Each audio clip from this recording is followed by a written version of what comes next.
All right then, Pete. Not bad, Dad, not bad. Cheers. Yeah, cheers then, Dad, cheers. What you been up to then lately? Oh, this and that, Dad, this and that, and you? Much the same, Pete, much the same. Well, this is a very auspicious occasion, isn't it, Dad? Suspicious? Auspicious, Dad, auspicious. I was thinking of our friend Brett's 70th birthday, worthy of much celebration. A wonderful occasion, as you say, Pete.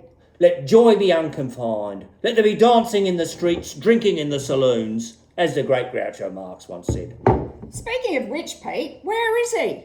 Well, he's dead, Dad. He died years ago. But I thought he was meeting us here tonight. Oh, I see you mean our friend Brett rather than Groucho Marx. Yeah, well, he did message me a little bit earlier and said he's running a little bit late because he's got an important business meeting. Oh, he does have a lot of those, doesn't he? Well, he's a very important man, Dad. I mean, we should be grateful he can fit us into his very busy schedule. Suppose you're right, Pete. Mustn't grumble.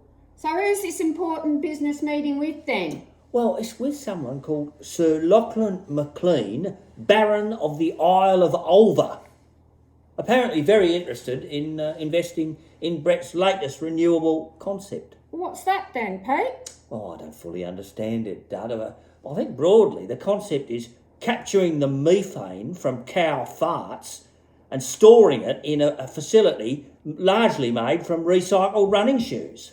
Sounds very technically and logistically challenging, Pete. Have they proved this up yet? Yeah, well said, Dad. I believe there are challenges, but, he's got a lot of potentially interested parties. Hang on, here he is now. Oh, he's saying he's going to be a bit further delayed.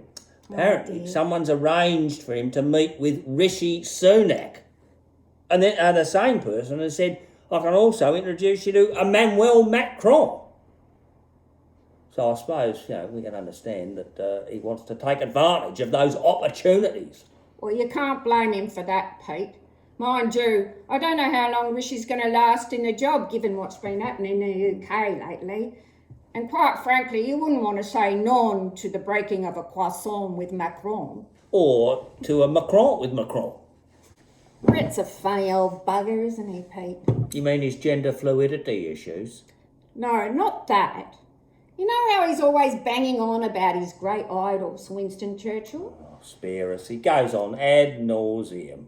Well, he was telling me an interesting fact about him the other day. He told me, and I don't know if it's true, but he told me that Churchill would often stay in bed, Pete, until mid-afternoon, in his nightgown, working away. Is that right, Dad? Yeah, and sometimes he would even get his secretary in to take letters for him. Well, it does sound like a good use of time and resources, Dad. But listen to this, Pete. Brett, in all his wisdom, and also that he's been feeling a bit poorly lately, he invited his secretary in to do some letters with him. Well, that's a bit unusual, Dad. I didn't know he had a secretary. Found her on Taskmaster. How does Karen feel about that, then? Apparently she slept through the whole thing, Pete. Oh, well, that's not unusual. Speaking of which, I think we better call it stumps. I don't think Brett's going to show.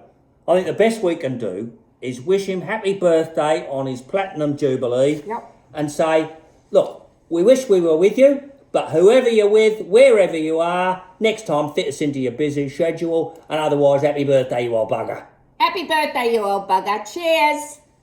Happy birthday! Happy 70th, Brett. Happy birthday, Brett. Happy birthday! Have a good night. Who'd have thought it? You made it to 70.